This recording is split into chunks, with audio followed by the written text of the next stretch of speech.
السلام علیکم دوستو۔ اٹلی کے جنوب میں بحیرہ روم کا سب سے بڑا جزیرہ سسلی واقع ہے۔ اس کے مشرقی ساحل پر ایک چھوٹی سی بندرگاہ سیراکوس ہے۔ یہ سسلی کا تقریباً 2500 سال پرانا شہر ہے۔ حضرت عیسیٰ علیہ السلام کی پیدائش سے تقریباً 257 سال پہلے اس شہر پر ہائرو نام کا ایک بادشاہ حکومت کیا کرتا تھا۔ ایک مرتبہ اس بادشاہ نے اپنے شاہی سونار کو ایک سونے کا تاج تیار کرنے کا حکم دیا۔ جب یہ تاج بن کر آیا تو وہ بادشاہ کو بہت زیادہ پسند آیا، سو اس بادشاہ نے سونار کو اس کی مزدوری کے ساتھ ساتھ خوب انعام و اکرام سے نوازا۔ کچھ دنوں کے بعد بادشاہ کے مخبروں نے اسے خبر دی کہ اس سونار نے بادشاہ کے تاج میں خالص سونے کے ساتھ ساتھ کچھ کھوٹ ملا کر اس کا وزن پورا کیا ہے۔ لیکن جب سونار سے اس کے بارے میں بحث پرس کی گئی تو اس نے یہ ماننے سے انکار کر دیا اور کہا کہ وہ تاج خالص سونے کا ہے۔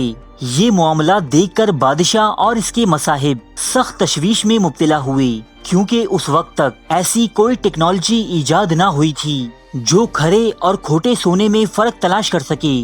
چنانچہ اس بادشاہ نے یہ معاملہ اس دور کے سب سے بڑے سائنسدان ارشمیدس کے سپرد کیا، جو اس وقت صرف 30 سال کا تھا، لیکن اس کی ذہانت و فطانت کے چرچے دنیا بھر میں مشہور تھے۔ ارشمیدس اس پہیلی پر کئی روز تک غور و فکر کرتا رہا، مگر اسے سونے میں شامل کھوٹ دریافت کرنے کی کوئی تدبیر نہ سوجھی۔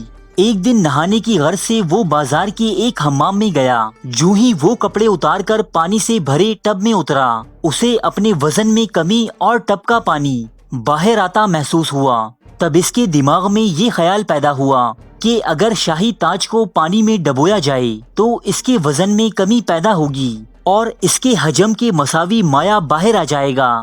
پھر یہی عمل اس تاج کے ہم وزن ایک خالص سونے کی ڈلی پر آزمایا جائے۔ اگر ان دونوں کو ڈبونے پر پانی ایک ہی مقدار میں باہر آتا ہے تو اس کا مطلب ہے کہ تاج خالص سونے سے بنا ہے، اور اگر ایسا نہیں ہوتا تو پھر اس تاج میں کھوٹ شامل کی گئی ہے۔ اس خیال کے آتے ہی ارشمیدس اتنا خوش ہوا کہ اس نے حمام سے نکلتے ہی شاہی دربار کی جانب دوڑ لگا دی۔ اس وقت وہ یہ بھی بھول گیا کہ اس نے کپڑے پہنے تھے یا نہیں، بس یوریکا یوریکا یعنی میں نے پالیا کا نعرہ لگاتے ہوئے وہ شاہی محل میں داخل ہوا، جہاں اس کے بتائے ہوئے طریقے سے شاہی سونار کی چوری پکڑ لی گئی۔ ارشمیدس نے اس اتفاقیہ واقعے کی بنیاد پر مزید تجربات کر کے اپنا مشہور زمانہ کلیہ اصول ارشمیدس وضع کیا، جو آج ہزاروں سال گزرنے کے بعد بھی دنیا بھر میں رائج ہے۔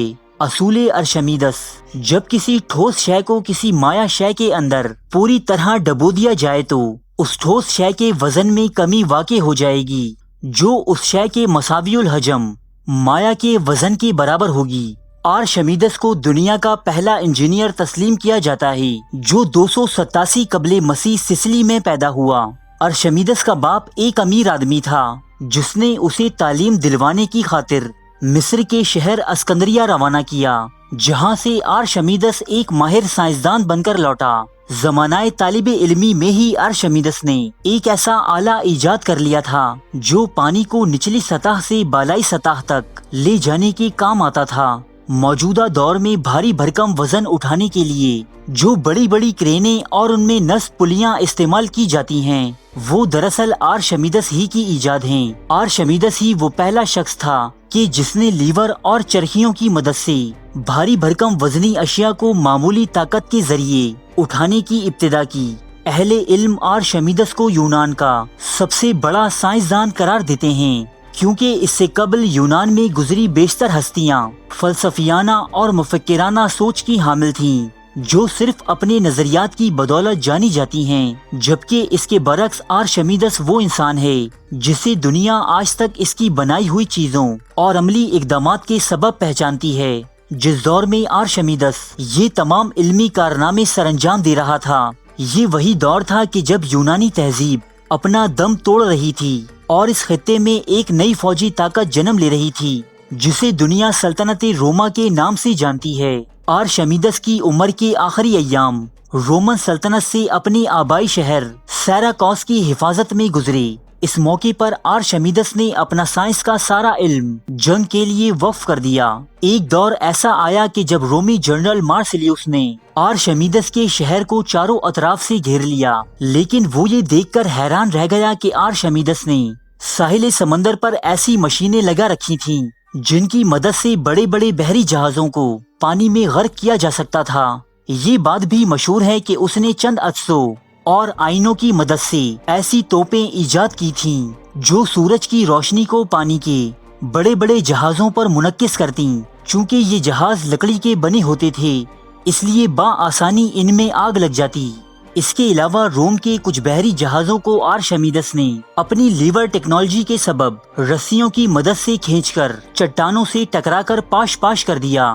رومن افواج اس یونانی ریاضی دان کی نت نئی ایجادات سے ڈر کر وہاں سے بھاگ کھڑی ہوئیں۔ اپنی علمی قابلیت کے بلبوتے پر آرشمیدس نے رومن افواج کو 3 سال تک اپنے شہر سے دور رکھا، لیکن پھر جنرل مارسیلیوس نے دھوکے بازی کے ذریعے سائنس اور علم پر فتح حاصل کر لی۔ جنرل مارسیلیوس آرشمیدس نامی اس سائنسدان سے ملاقات کا اشتیاق رکھتا تھا جس نے صرف اپنے علم کے بلبوتے پر رومی سپاہ کو اس قدر نقصان پہنچایا تھا، لیکن اس کی فوج میں آرشمیدس کے لیے اتنا غضب و غصہ تھا کہ انہوں نے اپنے جنرل کے احکامات کی پرواہ نہ کرتے ہوئے آرشمیدس کے گھر میں گھس کر اسے موت کے گھاٹ اتار دیا۔ کہتے ہیں کہ اپنی موت کے وقت بھی آرشمیدس جیومیٹری کے کسی مسئلے میں اس قدر غرق تھا کہ اسے سپاہیوں کی آمد اور ان کے حملے کی کوئی خبر نہ ہوئی۔ یوں دنیا سے ایک ایسے سائنسدان کا خاتمہ ہوا کہ جس کا ثانی آئندہ آنے والی کئی صدیوں تک بھی پیدا نہ ہو سکا۔